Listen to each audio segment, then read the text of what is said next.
Hi everyone, welcome to Letters to Your Kindergarten Self. I'm your host Caitlin Follman, and today we're joined by Ella Williams.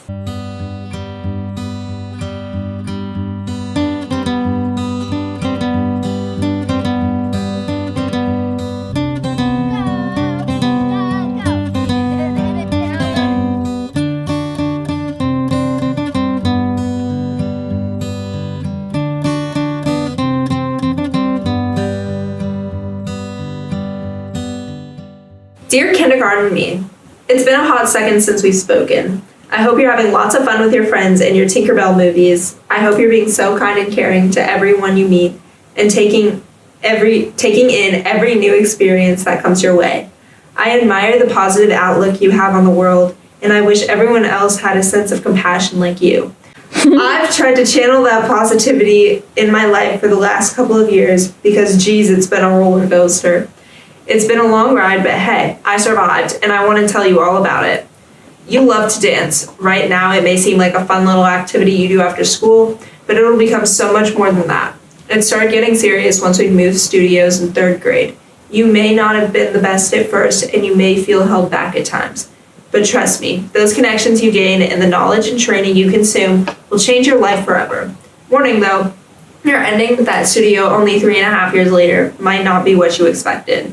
It may feel like the end of the world at that moment, but here is my first word of advice to you. Change happens for a reason. To think of all the opportunities you would have missed if you had stayed. Not only that, your love for dance may not have lasted much longer. You always need room to grow. Don't stay somewhere you feel trapped. A little more on dance while we're at it. As of today, you're dancing in a studio in Chicago. If your weekends aren't full of rehearsal, you're training at conventions. Remember your first convention? You were a mini at Nouveau, and your first class was hip hop. You weren't used to picking up choreo that quickly. You wanted so desperately to get that scholarship paper after your audition, but you didn't. You did everything you were told to do. Showed up with a smile, wore bright colors, a nice leotard to show off your lines, and you tried your very hardest. Yet, you still felt like you weren't good enough, and you weren't going to improve. The thing is, you kept going, year after year, to more conventions. You did begin to pick up choreo a lot easier as time went on, and even began to get that scholarship paper you fought so hard for. Now you aren't afraid to make your own artistic choices, and you love those convention teachers so much, they've opened up a whole career path for you. You've grown up a lot since that day, and I'm so proud of all you've accomplished. I think the most important piece of advice I can give you is not to take things too seriously. You're about 7 years old right now, so the only stress you feel is worrying if Mia ate all of the ice cream in the freezer. Enjoy the magic, joy, and fun while it lasts, because after middle school, it starts to get a bit rough. You won't figure things out right away, and that's okay. Just try and have fun doing it. Take in every memory while you're young. Keep playing dress up with mom's closet. Keep watching those Barbie movies, and just be yourself. If someone doesn't like you, that's their problem, not yours. Not your fault they can't handle a diva. You're gonna shine so bright, I just know it. Can't wait to see where you go. See you in about 10 years. Letter. Wow. Thank you so much for sharing.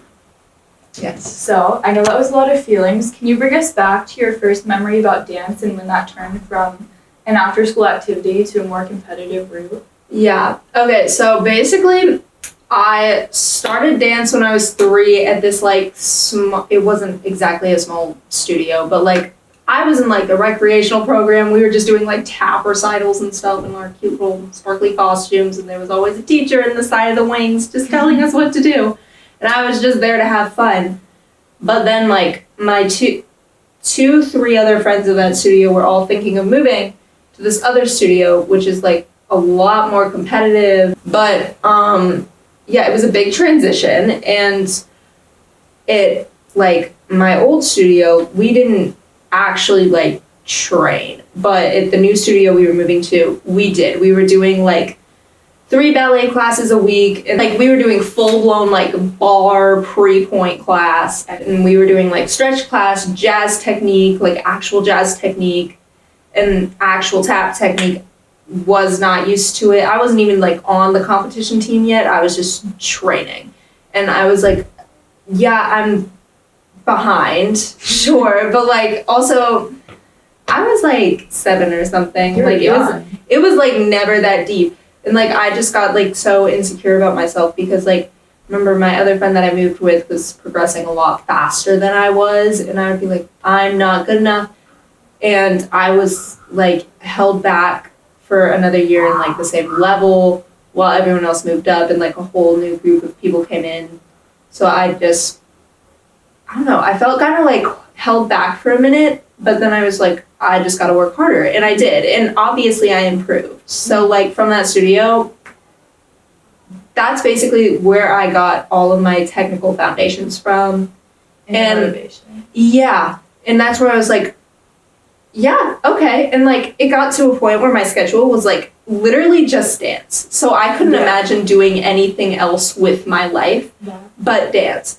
So from that point forward, basically like that's all I had in my mindset too. I want to dance. Like that's all I want to do. And I don't know when I realized that, but everyone, like you're fed from such a young age in dance. It's like in the professional world, you're going to be doing this. You're going to be doing this. It's not like you have like a choice, because like when you're doing like all those competitions and all of those conventions, it's so much time. They're treating you like you want to go be a professional dancer, whether you want to or not. And I think that's just where it was fed to me. It's in my brain and it never left. And here we are today. That's literally my only option. I don't want to do anything else.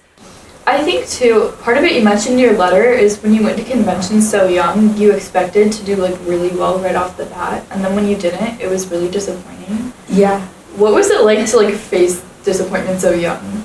Like, okay, competitive dance is like so rough, especially if you start at a very young age, because here's the thing about little ones. Like, they can do so much with their bodies. Mm-hmm. So you are either like an alien and you're insane, or you just like don't really have that like foundational training yet, and you're still trying to like get your foot in the door, and you're like not there yet.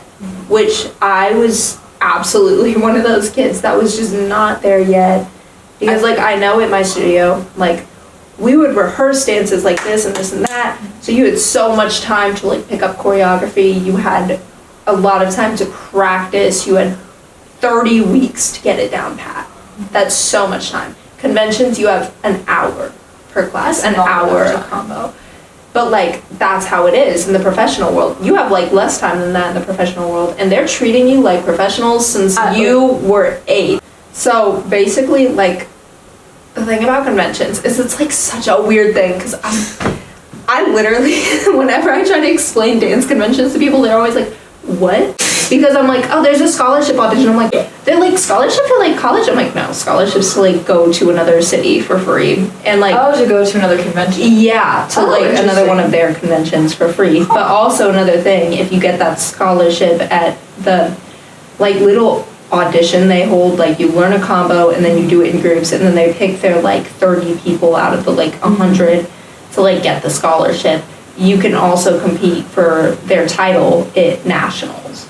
My first convention, everyone was like new and stuff, and only like very few people from my studio were getting those scholarships.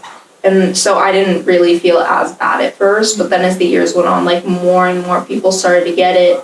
And I just like wasn't, like something just wasn't clicking. I wasn't picking up the choreo. I had an issue where I like wouldn't expand through my movements all the way. It was like a transitional problem that everyone would like critique me on, my solos and stuff. And it was like 2015 and convention culture was like way different. So like, you're like, what do you, you're like, what do you wear?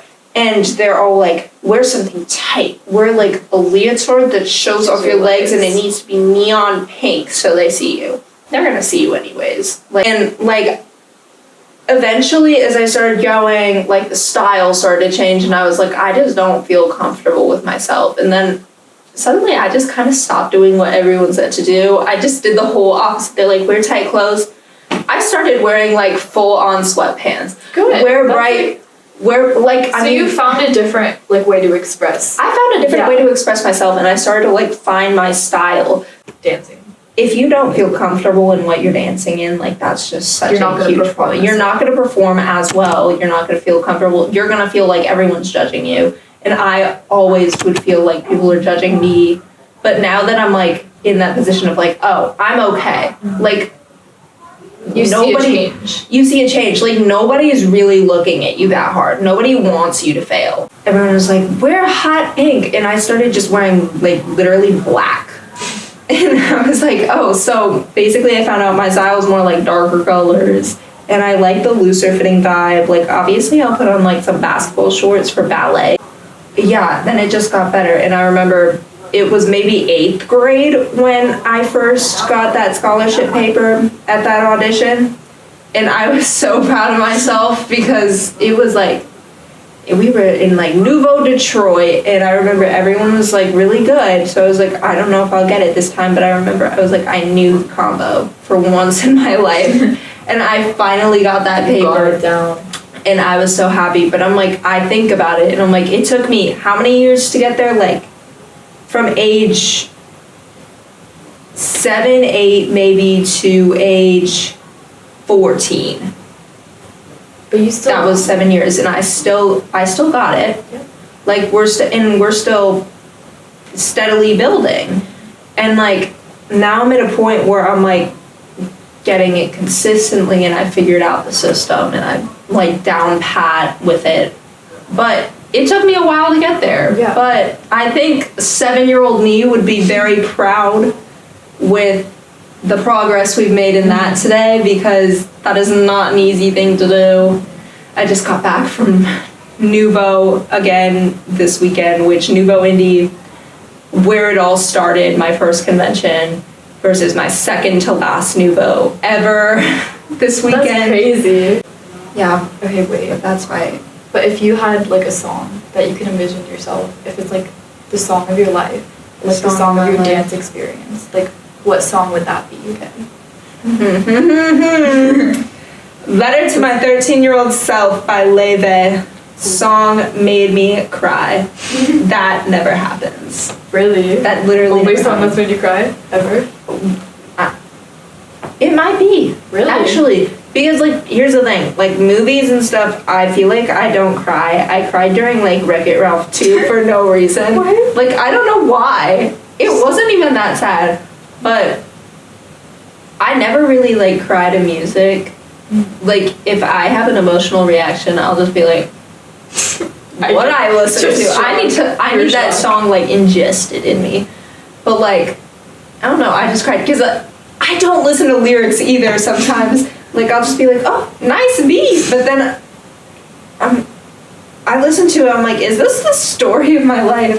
Because, like, it mentioned, Leve is so specific, and she's so scary. But it's like, oh, you look different from everyone else, you act different from everyone else, but it's okay because you're cool.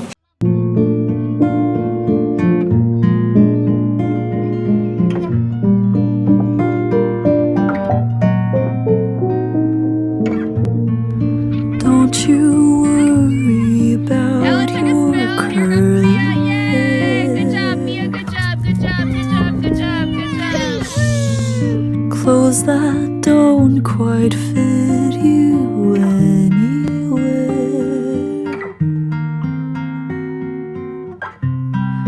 Voices echo in the gym. Another girl's had her first kiss. Please don't think too much of it, darling. I'm so sorry that they pick you last.